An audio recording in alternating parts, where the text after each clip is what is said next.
All right, so how happy are you? You're not going to have to play in heat like that this week. Man, I mean, we happy, but, you know, we just got to come to work this week, you know. We can't just settle for what you know, the position we're at now. We just got to get better each and every week. So we ready for these boys, you know. I just think, I mean, it's a great opportunity for us again. TCU obviously has had some NFL caliber defensive backs in the last few years. You saw one of them last year. What do they do on defense that makes it so tough?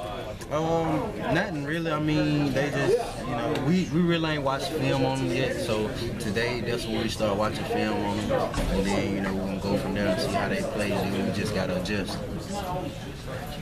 As far as, you know, them, the last game, you know, taking away Kevin and, you know, allowing you and Squirt and DeKeel to make some plays. I mean, do you guys anticipate that happening from here on out? Yeah, it's gonna be time where, you know, they're gonna take Kevin away, and then that's when, you know, I gotta step up, DeKeel and Squirt gotta step up. So we just gotta feed off each other, just in case, you know, they might want to take, you know, they can't, you know, cover all of us, so someone gonna be open. How much fun was that to catch that ball on the run and run 79 yards, just outrun the defense? Man, it was great, man. I love doing that. I figure, you know, want somebody in front. I mean, 6 all day, so I mean, it's a great feeling. Do you feel like when they're doing that to Kevin and doubling them up, they're doing it at their own risk because of all the talent of the other positions? Yeah, I mean, Kevin's a great player. You know, the ball thrown to him, he should go in the defender and get it. So I mean, but I feel like they're crazy because, you know, if they doubling him, they mean they leave me to kill him Squirt open, and we just good also. So I mean, they can keep doing it if they want to.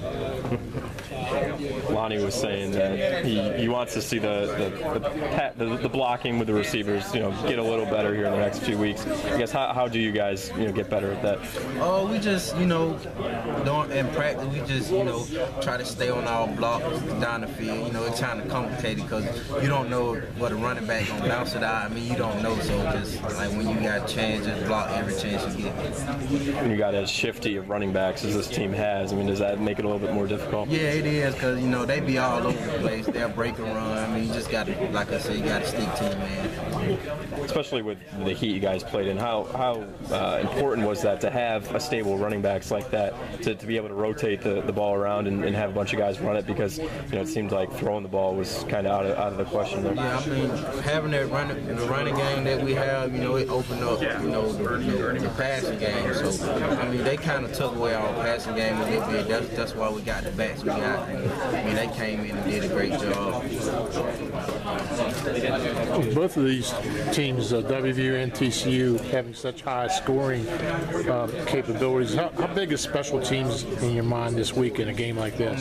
Special team gonna be huge. We got to win the kicking game. That's something Coach DeForest, he emphasized week in and week out. That, you know, we got to be great on the kicking team. They're just important as offense and defense. Teams are starting to kick away from you. I mean, how frustrating is that?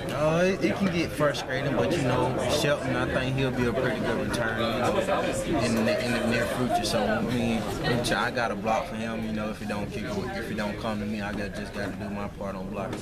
Is it just a sense of hoping that the ball comes to you, or is there anything you can do? Basically, that's all. Thanks.